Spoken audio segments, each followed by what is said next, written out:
on ne dort plus puisqu'on passe sa vie à monter des dossiers de subvention. Et c'est ce que moi je pense qu'il faut éviter, évidemment. Il ne faut pas que nous on rentre dans cette logique-là, puisque finalement ça va vous conduire dans une impasse. Ça conduit toute structure associative dans une impasse. Et Voilà. vous posez plus précisément la question du positionnement en fait, du FJT dans l'offre générale de logement pour les jeunes, ce qui est un débat en soi, j'allais dire, qui ne va peut-être pas se terminer autour de cette table. Moi, j'ai pas de réponse à ça. J'ai pas de réponse à cette question-là. J'ai des idées, mais j'ai pas de réponse, puisque les réponses, elles sont institutionnelles. Et certainement, il faudrait réinterroger cette place-là. Elle est déterminante. Elle est déterminante. Mais peut-être qu'on a perdu de vue l'origine de tout ça. Merci. Madame de Poncin, sur la coopération précise entre FJT et Crous, qu'est-ce que vous pouvez nous dire très rapidement? Alors, très rapidement, il y a des partenariats qui sont formels. Et quand je parlais de partenariat public-privé, c'était pour la construction. Après, il y a des partenariats formels aussi pour la sous-location. C'est-à-dire, nous, on loue surtout à des bailleurs sociaux, mais aussi à d'autres partenaires une partie de leur parc pour le sous-louer à des étudiants.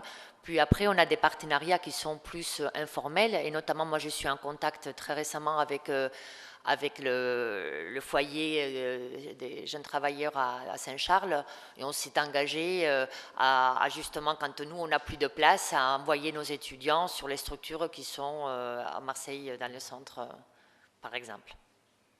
Merci. J'ai envie maintenant d'interroger les représentants de l'Union régionale Habitat des Jeunes qui sont dans la salle devant moi, puisqu'on est au cœur de votre métier. Peut-être en 2 minutes, Marie-Pierre Gamba, vous êtes déléguée régionale. Qu'est-ce que vous pouvez nous dire de votre actualité par rapport à ces questions, et notamment du débat que vous allez à votre tour ouvrir en décembre prochain? Oui. Alors, donc, je suis Marie-Pierre Gamba, je suis la déléguée régionale de l'Union régionale pour l'habitat des jeunes. Je vous rappelle que c'est juste l'Union régionale des foyers jeunes travailleurs. On a changé de nom en 2008. On a fait une déclinaison nationale, régionale, départementale. On est un mouvement d'éducation populaire, et la mission de l'Union régionale, c'est de fédérer et d'animer les structures locales. Juste un petit rappel pour ceux qui ne nous connaissent pas bien, c'est 23 structures sur l'ensemble de la région, 3000 places donc dédiées aux jeunes travailleurs, mais enfin tout jeunes, hein, entre 16 et 30 ans, et 10 000 jeunes accueillis, avec une spécificité sur nos structures. La spécificité de nos structures, c'est l'accompagnement individuel et global et commun des jeunes, avec une visée qui est évidemment leur émancipation et leur autonomie. Que vous dire? Effectivement que nous avons, enfin pas nous forcément Union régionale, mais nos associations adhérentes, des partenariats déjà construits, que ce soit avec le Crous, bien évidemment, on a parlé du foyer de Saint-Charles, hein, de la AJT. Nous avons fait des propositions aussi au Conseil régional pour travailler sur les apprentis. Je vous rappelle que les foyers jeunes travailleurs accueillent ça dépend des territoires, entre 12 et 20% de leur population sont des apprentis ou des jeunes en formation professionnelle. Donc on pourrait très bien avoir des projets en commun. On avait présenté un projet de chèque logement. C'est à l'étude, mais je pense que ça pourrait se développer rapidement. On pourra avoir des partenariats avec le parc HLM. En effet, on se situe entre la partie hébergement et la partie logement autonome. On pourrait, si ça se faisait avec la RHLM PACA, peut-être avoir accès à leurs fichiers, c'est-à-dire qu'on pourrait savoir si un jeune a besoin d'un logement, on pourrait l'accueillir dans nos structures, et en retour, on pourrait peut-être avoir un logement autonome pour la sortie. Des partenariats, on peut en trouver plein, des projets, on en a plein. Il faut simplement les développer et voir s'il y a une suite. Après, notre grand problème, c'est aussi ce que expliquait M. Kahn, c'est le fonctionnement. Sur l'investissement, ça va assez, mais effectivement que toutes nos structures manquent de financement sur le fonctionnement, et c'est bien là toute notre spécificité qui est en danger, puisque c'est toute la partie socio-éducative qui est notre spécificité est qu'il risque un jour de disparaître et on risque de devenir que des logeurs parce qu'on n'a plus ces financements sur cette partie-là. Effectivement, on est sur des métiers qui sont au carrefour des évolutions entre hébergement et logement, tout à fait, avec les difficultés que cela pose. Ça fait partie des thèmes que vous travaillerez le 12 décembre? Alors oui, vous êtes tous invités cordialement à notre colloque qui se déroulera le 12 décembre au World Trade Center, avec une première partie en matinée sur le logement et une deuxième partie l'après-midi sur les pratiques culturelles comme levier. Donc Marseille Culture 2013 obligé, donc on a travaillé sur cette thématique. À l'entrée, vous aviez le programme de notre colloque avec le bulletin d'inscription. Voilà, n'hésitez pas à nous contacter si jamais parmi les 4 mails que j'envoie par jour, je ne vous ai pas contacté pour venir sur notre colloque. Merci. Partenariat, vous avez dit beaucoup partenariat, on pourrait coopérer avec, on pourrait travailler avec. Et je me tourne vers Marjolaine Ducrot qui représente la mission Ouvrir la Ville, un vieil exemple de partenariat en région. 2 mots là-dessus pour nous dire un peu l'actualité de la mission et ce qu'elle représente aujourd'hui? Oui, donc effectivement, en vous entendant parler de partenariat, ça fait vraiment écho à la mission Ouvrir la Ville dont vous êtes nombreux à être partenaires ici aujourd'hui. Plus près du micro. Pour mémoire, la mission Ouvrir la Ville existe depuis 1996, il me semble, et a pour objet de favoriser l'accès au logement des publics en difficulté. Donc moi, je serais plus axée sur la question de l'accès au logement des jeunes en situation de précarité, puisque si la situation du logement est tendue sur notre région, elle l'est encore plus pour les jeunes et a fortiori pour ceux qui sont en situation d'exclusion, et de vraiment avoir en tête qu'aujourd'hui, 25% des publics accueillis dans les structures d'hébergement sont des jeunes de moins de 25 ans. Donc on est vraiment face à une montée en masse de ces populations-là au sein des dispositifs. Et c'est du fait de la pénurie de logements et de l'absence de solvabilité que les jeunes sont souvent amenés à solliciter les structures d'hébergement alors qu'ils n'ont pas toujours besoin de l'accompagnement qui est lié à la question de l'hébergement. Partenariat dans le cadre de la mission Ouvrir la Ville avec pour objectif de coordonner aussi les actions des uns des autres face aux difficultés d'accès au logement des jeunes en situation de précarité. Chacun y va de sa tentative de réponse avec des solutions qui sont dans le meilleur des cas, satisfaisantes, alternatives dans l'optique par exemple la cohabitation qui est une alternative tout à fait intéressante, mais des réponses qui peuvent aussi être assez déplorables en termes de logements insalubres, de suroccupation de logements par les jeunes. Chacun essaie d'apporter sa propre solution au vu de ces difficultés, mais on a un manque de coordination. Parallèlement à ça, on a une vraie hétérogénéité du statut des situations des jeunes et une perméabilité des statuts dont on parlait tout à l'heure. On n'est pas soit étudiant, soit travailleur pauvre, soit en situation d'exclusion. On peut être un peu des trois. Et l'idée, c'est d'aller vers une politique un peu plus globale, peut-être, sur le logement des jeunes, en mobilisant l'ensemble des acteurs.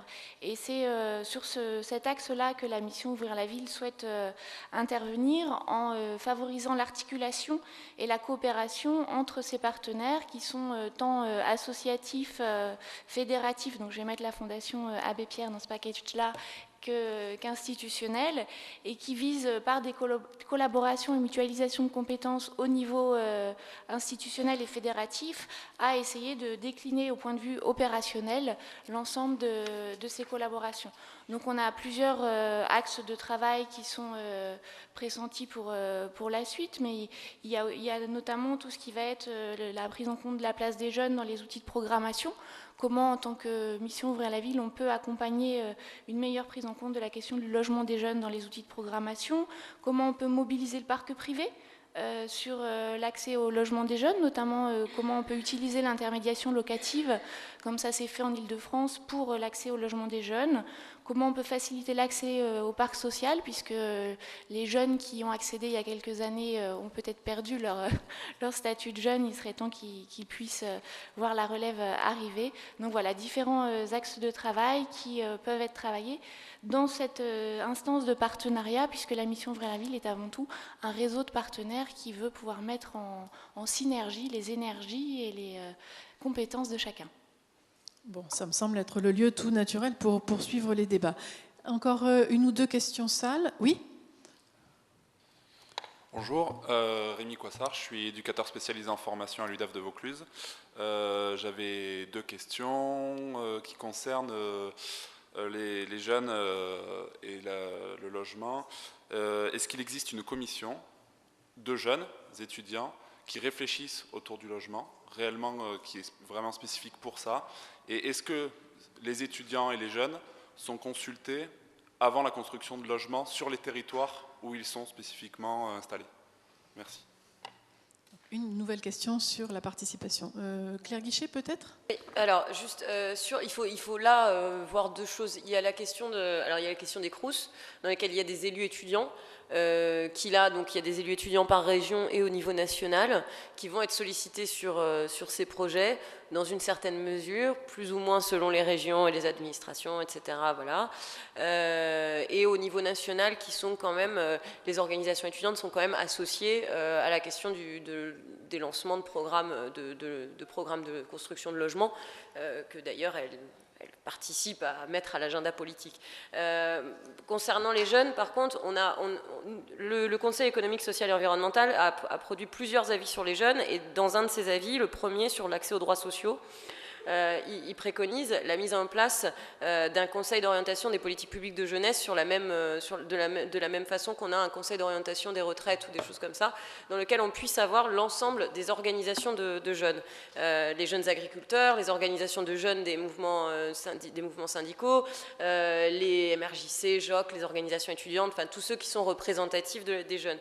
Et du coup, dans le rapport qu'on a produit sur le logement, nous on dit il faut que ce conseil soit mis en place, et au sein de ce conseil, une des thématiques qui doit être portée prioritairement, c'est la question du logement. Quand on a demandé aux acteurs s'ils faisaient participer les jeunes à leurs travaux, ils nous ont dit que non, parce que, en gros, bah oui, mais le temps que le bâtiment soit construit, le jeune avec qui on parlait, il est déjà parti, ou c'est pas lui qui va habiter là. Et nous, ce qu'on essaye de porter comme message, et dans la vie on l'a écrit noir sur blanc, c'est qu'il faut arrêter de penser que quand on s'adresse aux jeunes, on prend un jeune tout seul, parce que sinon ils sont représentatifs de rien. Jamais, quand un syndicat de salariés ne s'exprime dans un truc, on vient me dire derrière, ils ne sont pas représentatifs, ce qu'il faut c'est qu'on aille trouver un salarié lambda dans la rue et qu'on lui demande ce qu'il pense. Sur les jeunes, on nous fait le coup à chaque fois. Et moi, j'arrête pas de dire, il faut faire attention à une chose, c'est que les organisations de jeunes sont porteuses de quelque chose, sont représentatives de quelque chose. À elles toutes ensemble, en plus là, à 18, ils viennent de monter un truc qui s'appelle le Forum français de la jeunesse, dans lequel ils essayent justement d'avoir une vision transversale des politiques de jeunes. Et moi, ce que j'ai essayé de dire aux acteurs, c'est dans les acteurs locaux, et il y en a qui commencent à le faire. J'ai eu des retours notamment dans des urages, il y a des choses qui se passent qui sont très bien, où justement certaines associations de jeunes localement sont investies dans le montage d'un projet de logement. C'est pas eux qui vont y habiter, mais c'est pas grave. Ils portent un message plus général sur ce qu'il faut, sur ce qui peut être créé comme logement. Et ça pose bien quand même à un moment la question de la représentation et la représentativité de la jeunesse. Encore une fois, effectivement, c'est une catégorie d'âge, ce qui veut dire que ceux avec qui on travaille ne seront pas forcément ceux qui bénéficieront des résultats des politiques publiques qui seront mises en place. Mais en même temps, j'ai envie de dire, s'il fallait absolument bénéficier des résultats des politiques publiques mises en place, nos députés ne pourraient plus décider que de la réforme des retraites. Donc, il faut bien qu'on intègre à un moment toutes les générations. Très bien. Ça rappelle un peu les propos de Madame Lorcery ce matin, c'est-à-dire qu'on n'est pas uniquement dans de la participation, mais bien dans un processus participatif. Et ça se construit, la prise de parole donnée aux personnes directement concernées. Une dernière prise de parole de Fatih Bouarwa, puis je passerai la parole à Monsieur Sagne. Oui, Fatih. Moi, c'était pour reprendre sur est-ce qu'il y a une spécificité du logement jeune ? L'effet filière. Et oui, parce que la question, c'est est-ce que les jeunes doivent discuter de leur logement ou est-ce qu'ils doivent discuter de toutes les questions du logement, de l'habitat et de l'urbanisme, sachant qu'ils peuvent être experts d'une question qu'ils vivent, mais n'empêche, ils ont aussi à parler quand on va parler de cohabitation, quand on va parler de l'organisation de la ville. Donc il faut faire très attention qu'il n'y ait pas non plus un schéma régional pour les jeunes, un schéma régional pour les vieux, un schéma régional pour les gitans, un schéma régional pour les gens du voyage. Et je crois que là-dessus, il y a un problème de cohérence. Il faut que la question des jeunes soit effectivement traitée au moment où il y a des décalages avec le reste. Les décalages, par exemple, c'est quand on a un statut qui est différent. Le statut différent, c'est l'étudiant, l'apprenti. Mais quand on est dans la vie active, il faut enlever les obstacles ou les différences qui ont été créées. Un exemple tout bête, la question du RSA, elle a été, et du RMI à l'époque, elle avait été posée. Elle a été posée en disant, écoutez, si jamais un jeune qui travaille, s'arrête de travailler, n'a pas de chômage, il, lui, va perdre tout de suite son logement, parce qu'il n'a plus un seul centime qui rentre. Et donc, du coup, même les fonds de solidarité logement ne garantissaient pas les jeunes de moins de 25 ans, ou évitaient de le faire parce qu'il y avait un niveau de risque pour eux, mais tout simplement parce qu'ils n'avaient pas les mêmes droits. Il y a une spécificité qui est liée à un non-droit. Et donc, il faut d'abord voir dans toute la vie d'un jeune à quel moment on rétablit des droits égaux aux autres. Et ça, c'est une véritable question. Et les mouvements de jeunesse, même s'ils ne sont pas représentatifs, portent des choses là-dessus.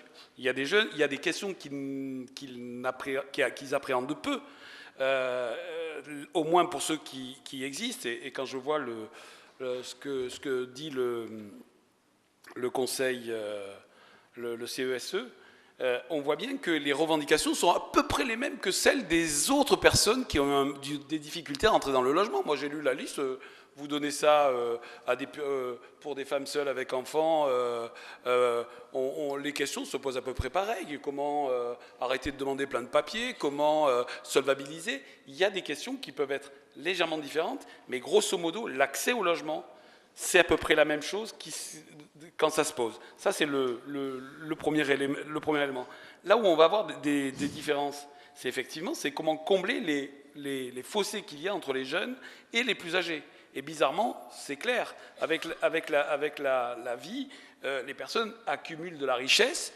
D'ailleurs, la propriété privée, puisque dans le film, on a vu une jeune femme qui disait « Moi, j'aimerais être propriétaire parce qu'au moins, ouf !» Le problème, c'est que les propriétaires occupants de leur logement sont en proportion inversement proportionnelle à l'âge. Plus vous êtes jeune, moins vous êtes propriétaire occupant. Donc là-dessus, est-ce qu'on peut compenser? C'est des vraies questions. Il n'y a qu'un seul moment, c'est quand votre statut n'est pas le même. Et il y a des gens qui avaient réfléchi sur des réponses pour les jeunes sur le fait que leur logement puisse ne pas bouger, qu'ils ne bougent pas de leur logement lorsque leur statut change, et à ce moment-là, ils sont hébergés dans leur propre logement. Ils redeviennent locataires, et ils peuvent être... et donc, c'est une véritable question à se poser aujourd'hui. Il ne faut pas que le statut ou le non-droit passager mettent en difficulté les jeunes dans leur logement. Ça, c'est Merci. Pardon. Tu en as encore une. J'en ai encore une non, minute, encore alors, une. s'il te plaît. Il y a l'autre grande difficulté qu'on a vu apparaître, c'est que vous avez bien vu qu'en 5 ans, on a vu que les sans domicile fixe ont augmenté de 50%. On est passé il y a quelques années à 80 000 personnes, aujourd'hui à plus de 145 000, 150 000. Et vous savez que la plus grande partie est représentée par les jeunes. Aujourd'hui, quand on parle de 25% dans les centres d'hébergement, c'est 33% des jeunes de moins de 25 ans qui composent les personnes reçues dans les accueils de jour, c'est-à-dire les lieux où les sans domicile fixe viennent pour se laver, pour être domiciliés. Et donc là, on a un véritable problème, c'est que l'ensemble de l'architecture fabriquée pour répondre à l'urgence sociale est aujourd'hui complètement caduque. Ça ne répond pas aux jeunes réellement. On voit d'ailleurs les jeunes ne pas y aller nécessairement. Non, pardon, vous avez envie de réagir. Non. Donc, pas tout de suite. C'est une question qui doit être posée sur comment on fait pour répondre à la question de l'urgence sociale pour les jeunes, lorsqu'ils se retrouvent à la rue. Il y a un véritable débat, un débat national, parce que ce n'est pas uniquement au niveau de PACA que ça se pose. Et sur la question de l'urgence sociale, je vous y invite, le 10 décembre, la FNARS, l'URIOPS, avec la Fondation Abbé Pierre, organise les états généraux de l'urgence sociale pour reposer toutes les questions, dont celle des jeunes qui sont aujourd'hui à la rue et qui composent un tiers des personnes à la rue. Merci Fatih. On voit qu'on a oscillé toute la matinée entre du logement dédié, des filières, du logement spécifique, et puis le vivre ensemble, la cohabitation, hein, et on a un peu de mal à situer tout cela. Peut-être Francis Kahn, vous demandiez la parole pour une toute petite précision. 10 secondes, parce que oui. Madame Lagrange nous a donné le signal du départ, et je voudrais encore demander une intervention en salle. Oui, on va faire court. Simplement par rapport à la question de la participation des jeunes qui était posée par le monsieur qui est éducateur, là, la vraie question, c'est sur les politiques du logement, elles ne sont jamais soumises à enquête publique ou à quelconque outil. Donc il y aurait aussi une réforme à faire pour que ces outils de politique publique, comme le sont les plans de déplacement urbain, comme le sont les plans locaux d'urbanisme, soient soumis à une concertation publique obligatoire, ce qui, d'une certaine manière, réglerait la question de la représentation, enfin, au moins sur la nécessité à faire. Après, donc, sans parler de comment s'organisent les mouvements de jeunes pour se faire représenter ou pour donner leur point de vue sur l'ensemble des politiques publiques. On a quand même un problème avec les politiques publiques du logement au plan local, qui ont un statut très particulier, qui est issu de données très réglementaires. Les plans locaux de l'habitat sont des outils technocratiques inventés par l'État dans les années 80 pour programmer les aides au logement, et on n'en a pas fait un élément de politique publique comme les autres soumis à enquête publique. Ça va peut-être changer dans l'avenir si les fameux plans locaux de l'habitat deviennent un volet du plan local d'urbanisme. Bon, donc ça, c'est une question de démocratie locale et de coélaboration des politiques locales. Merci. Alors pour clôturer notre matinée, mais si vous êtes disposé à rester, on peut encore prendre 5 minutes, j'aimerais qu'on revienne, on a fait une dernière partie là, sur des jeunes en plus grande difficulté, mais nous avons dans la salle Philippe Sagne, qui est directeur du CIL Méditerranée, donc collecteur 1% logement. En cette qualité, vous accompagnez des jeunes qui trouvent un premier emploi, et c'est posé à vous la question de leur logement. Donc vous avez élaboré plusieurs réponses en termes d'aide et en termes de dispositifs logement. Est-ce que vous pouvez nous dire 2 mots très rapidement de premier emploi pluriel? Vous avez un téléphone? Non, pas de téléphone. Qui vous trahit. Il est éteint, normalement. Voilà. Oui, bon. Premier emploi, premier logement, et puis peut-être un mot sur Mobili Jeune, donc aide plus récente. Je vais recentrer un petit peu qui on est, comme ça permettra de savoir un peu en comment une on minute. intervient. Oui, très rapidement, et puis le dispositif premier emploi, premier logement. Donc c'est le Méditerranée, c'est l'organisme collecteur au titre du 1% logement, hein, pour ceux qui savent ce que c'est le 1% logement. Donc c'est une cotisation des entreprises de plus de 20 salariés pour accompagner leur politique logement au regard des salariés en particulier. Donc le dispositif premier emploi, premier logement rejoint un petit peu les échos de vos intervenants ce matin, puisqu'on parlait beaucoup des PLH, des problématiques des collectivités, des problématiques générationnelles sur les âges. Donc en fin de compte, on a travaillé avec une agglomération qui est Toulon Provence Méditerranée, et dans le cadre de l'élaboration de son PLH, elle a souhaité, et nous avons souhaité en fin de compte, accompagner un dispositif un peu particulier pour accompagner le premier emploi, premier logement. Donc l'idée, c'est de dire, pour la collectivité, il y a un enjeu d'attractivité du territoire, hein, qui est le développement économique et comment accueillir des jeunes en formation ou en activité professionnelle, hein, au regard de ce que vous présentiez ce matin sur la population vieillissante de notre région. Donc je pense qu'il y a un enjeu très très fort au niveau de l'attractivité du territoire. Et il y a un enjeu pour nous, organismes collecteurs qui accompagnons les entreprises, qui est un enjeu d'entreprise en fin de compte. Hein. L'enjeu d'entreprise, bien sûr, un salarié, quand il est recruté ou muté, il y a bien sûr le projet professionnel. Mais la deuxième question qu'il se pose, c'est comment je fais pour me loger dans une zone où il y a beaucoup de tropisme comme chez nous, où le loyer est très très cher. Donc l'idée, en fin de compte, c'est créer des résidences-services qui rejoignent un peu ce qu'on disait tout à l'heure, hein, sur les résidences étudiantes, avec une mixité globale, hein, où en fin de compte, il y aurait des financements du logement aidé en globalité, hein, donc du plus, du PLAI et du PLS, donc du plus PLAI pour accompagner les jeunes en formation, les jeunes en contrat de professionnalisation, et des logements PLS, en fin de compte, pour accompagner les jeunes en fin d'études, les jeunes ingénieurs ou jeunes agents de maîtrise qui viennent s'implanter dans une localité au niveau de l'entreprise. Donc on a un projet aujourd'hui qui est en cours d'élaboration, qui est sur l'agglomération Toulon-Provence Méditerranée, qui accompagne le développement d'une zone d'activité que vous parliez ce matin, où il faudrait que les logements soient à proximité de la zone d'activité. Donc la zone d'activité, c'est le pôle technopole mer à Olioul. Donc il y a un projet assez important qui est en cours d'élaboration, et surtout également la mutation d'une entreprise très importante dans le Var, qui est la DCNS, qui change son siège social de Toulon pour s'implanter sur Ollioules. Donc ça, c'est un dispositif qui est en cours d'élaboration et qu'on souhaite développer sur tout l'arc méditerranéen, puisque c'est un vrai enjeu d'entreprise, mais également un enjeu de politique publique. Donc je revenais sur le chèque premier emploi, premier logement. Donc ça fait partie du PLH de TPM, et c'est même une fiche action jusqu'à 2016 qui a été élaborée de concert avec le CIL Méditerranée. Après, d'autres aides, en fin de compte, le 1% logement, on intervient au niveau des aides, ce qu'on appelle à personne physique, que vous connaissez tous, les aides des APL, ainsi de suite, et des aides à la construction. Donc les aides à la personne physique pour les jeunes, en particulier aujourd'hui, il y a 2 dispositifs qui sont mis en place. Le premier que vous devez connaître, qui est l'aide Locapass, où on finance la caution sous forme de prêt à taux zéro sur 24 mois, à hauteur de 500 €. Et on a développé, dans le cadre de la volonté des partenaires sociaux, puisque les partenaires sociaux dirigent le mouvement d'Action Logement, et il y a eu un accord national interprofessionnel pour accompagner la problématique de jeunes, puisque c'est une vraie problématique, et c'est ce sur quoi on souhaite s'orienter particulièrement et mobiliser beaucoup de fonds cette année. Donc on intervient auprès des bailleurs sociaux en accordant des subventions pour financer la production de logements T1 et T2 qui sont accessibles aux jeunes, donc qui était la problématique que vous aviez évoquée tout à l'heure. Et nous accordons également des aides pour les jeunes, ce qu'on appelle des aides Mobili-Jeunes, pour les jeunes en contrat de formation, où nous prendrions en charge mensuellement 100 € de loyer sur une durée de 6 à 18 mois au regard de la nature du contrat de travail du salarié et au niveau de la prestation, s'il y a 60% du SMIC jusqu'à 100% du SMIC. Des aides de bas de quittance, donc. Qui sont des aides en direct aux locataires et non pas aux bailleurs, et qui sont payées en amont du loyer par trimestre. Donc ce que je vous invite, toutes les associations autour, c'est d'aller sur le site internet du CIL Méditerranée, comme ça vous aurez beaucoup d'informations sur les aides Mobili-Jeunes, et vous pourrez même les télécharger et nous les adresser si vous avez des bénéficiaires de ce dispositif. Merci beaucoup, merci de cet exposé très rapide sur quelque chose de beaucoup plus complexe qu'il n'y paraît. J'ai vu encore une dernière question de la salle pour ne frustrer personne, madame.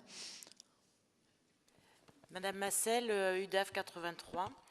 Je voulais parler un petit peu de ce que j'avais observé au niveau de la colocation pour étudiants. C'est très compliqué en France. C'est le parcours du combattant pour trouver une colocation, parce qu'en fait, le bail pour étudiants, le bail pour ces jeunes, c'est très compliqué. On est obligé de s'engager pour les autres, alors que, par exemple, en Angleterre, eh ben non, on peut venir en plein milieu de l'année, on peut venir, je veux dire, à côté, être là colocataire avec des personnes qui travaillent.